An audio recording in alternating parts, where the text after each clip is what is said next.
There's a new bill introduced by Representative Griffin that is extremely disturbing. The bill was introduced as a way to fund the wall. People who wanted to watch porn would have to pay $20 to remove this software, which would route your internet traffic. And I'm assuming it would also integrate with a surveillance system, which is usually the way these kind of things work. And they want to block porn on everyone's computer. I'm not even promoting porn. This bill isn't even about porn. It is about porn, but it's also not. If you read the bill, which I have on the screen right now, it's called House Bill 2444. And this bill, it's not just about porn. It says adding relating to obscene content. This blocking software, it says, software that prevents the device from accessing websites that display obscene material on the internet by default. So every computer that is sold in the state of Arizona would have to include this blocking software, and it would be a criminal act to remove that. History has shown that things are not always what they seem. So what the bill talks about is more than just blocking pornography, but also blocking any obscene material. As you can see, I've highlighted obscene material means content that, quote, the average individual applying contemporary community standards when considered or taken as a whole would find appeals to the prurient interest, whether that includes sexual activity or patently offensive. Now that word is subjective. That means that this could be blocking content that the government itself does not want its citizens seeing. That could include criticism of government officials or agencies, which in a free and open society, a true democratic society, you have the right to free expression. It's in the First Amendment. Free expression, you're able to say what you want as long as it is not a direct threat of violence to an individual. That is the law as it stands. But this bill goes further than that. They want personal identification information, meaning information that identifies individual, including an individual's photograph, social security number, driver's license number, name, email address, residential address, and telephone number. That means that they're going to have a log where they want to have everyone's internet traffic identified by that individual, by their driver's license, by their picture, their email address, probably all their social media as well. This would go far into censorship, further than anything I've seen introduced yet. The Patriot Act was another example of a bill that did not represent what its name was. And we have to be careful that representatives may vote for a bill without reading it, just as it happened in the past. The Patriot Act was not read by many representatives. This is a great example of a bill that is sneakily titled, if sneakily is even a word. This bill its intent is to go much further than pornography, as it states that it would prevent individuals from accessing websites. In fact, it blocks all devices. You cannot legally sell any technology device without this blocking software enabled.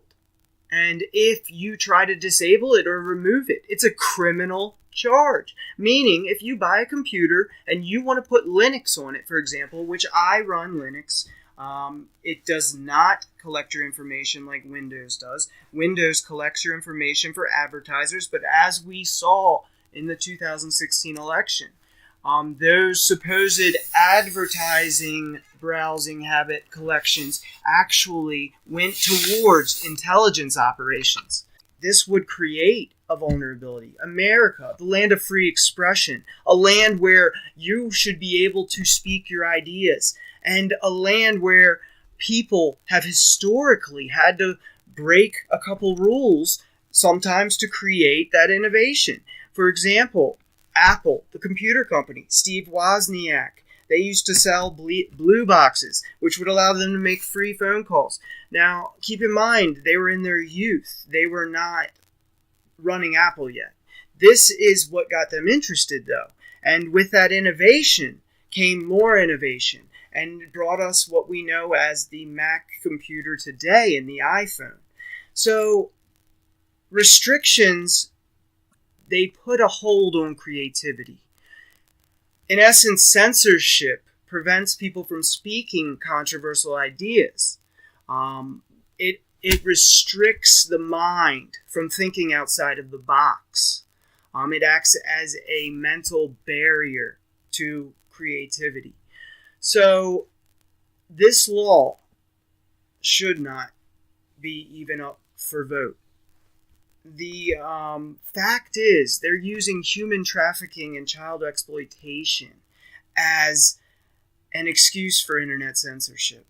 I am against all abuse of humans and children. I am completely against that. Obviously, I think any decent person is against that.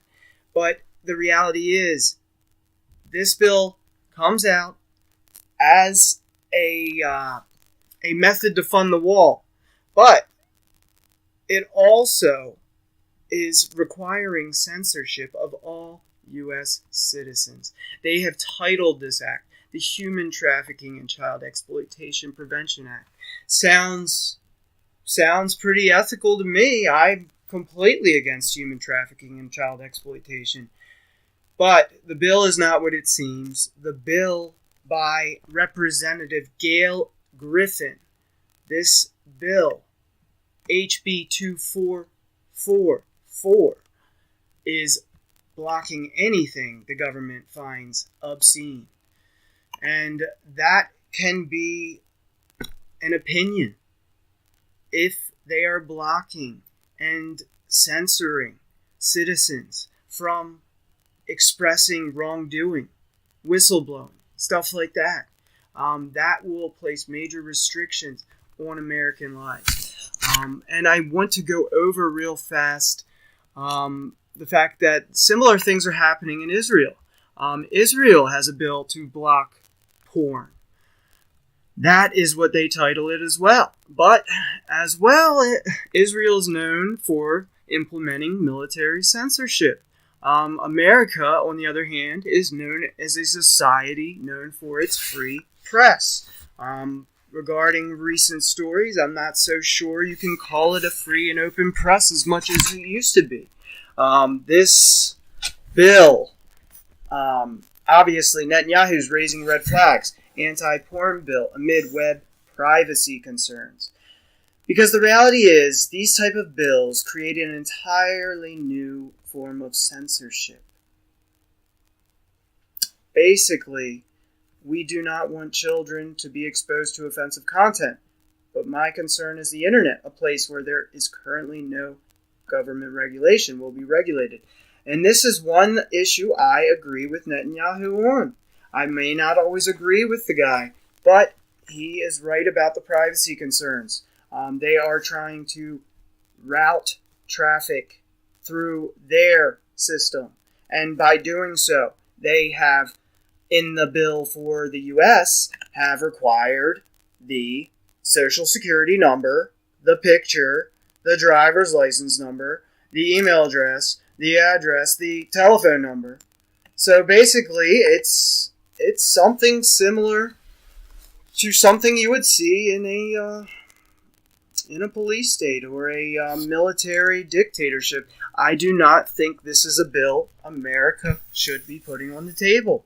And that is my opinion on it. I think it's very important you talk to your representatives, especially if you live in Arizona. But once one of these bills comes out, it has a tendency to spread state by state. So I also want to run by the fact that Trump had also asked to, quote, shut down parts of the internet. He actually proposed, as it shows on this page, Donald Trump proposed contacting Bill Gates to determine whether specific individuals or groups could be restricted from the internet. Now, what groups might those be? We don't know. But I think we should all be alarmed that Trump is even talking about internet censorship.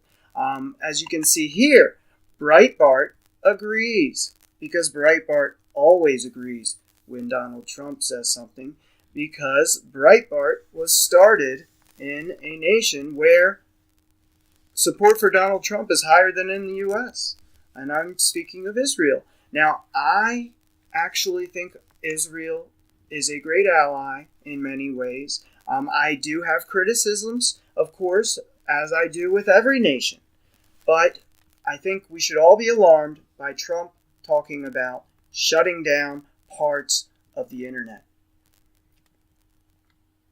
The fact is, they use terrorism, the threat of terrorism, to put you in fear so that you will willingly censor yourself under the heavy net of censorship, knowing that every word you speak is also picked up.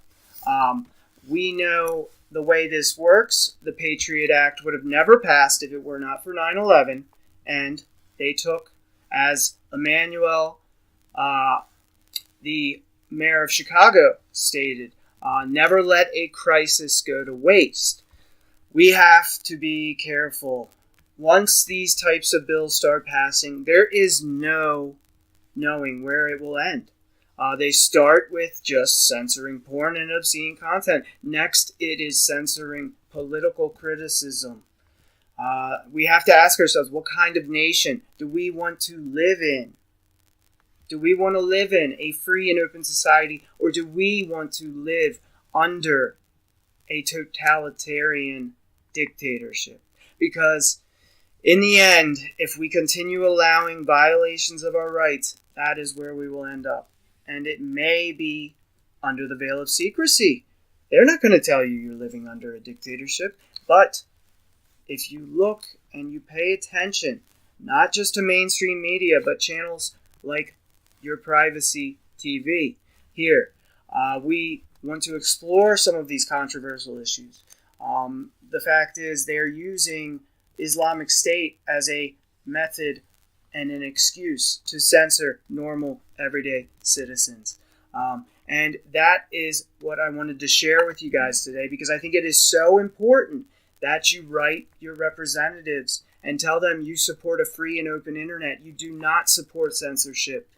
And, I really wanted to bring this bill to everyone's attention. So please share the video, subscribe if you like the idea of having an open channel that is not afraid to discuss these controversial issues. Just calling a Child Prevention Act is meant to intimidate representatives to vote yes for it.